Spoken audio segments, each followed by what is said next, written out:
أهلا بكم مشاهدينا الكرام في تغطيتنا الإخبارية العاجلة. إليكم التفاصيل.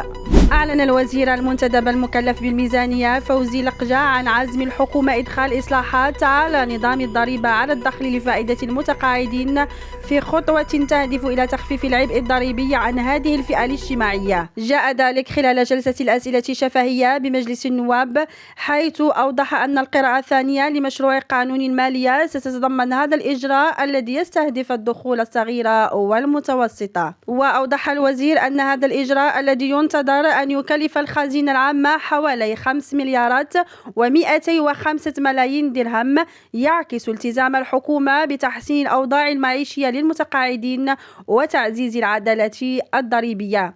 وأضاف أن الهدف من هذه المراجعة هو تخفيف الضغط المالي على الفئات ذات الدخل المحدود، مما يساهم في تحسين مستوى حياتها اليومية. وقد لاقى هذا الإعلان ترحيبا من قبل البرلمانيين الذين طالما دعوا إلى ضرورة معالجة الإشكاليات التي تواجه المتقاعدين، ومع ذلك يظل التحدي الأكبر في كيفية تنفيذ هذا الإصلاح بشكل يحقق العدالة والإنصاف دون الإخلال بالتوازنات المالية للدولة. تعد هذه الخطوة واحدة من المبادرات التي تهدف إلى دعم الفئات الهشة وتعزيز الحماية الاجتماعية، مما يجعلها محط أنظار الرأي العام الذي يتطلع إلى مزيد من الإجراءات الملموسة لتحسين أوضاع المواطنين، خاصة في ظل الظروف الاقتصادية الراهنة. مشاهدينا الكرام، لا تنسوا الإعجاب بالفيديو والاشتراك بالقناة ليصلكم كل جديد. في أمان الله.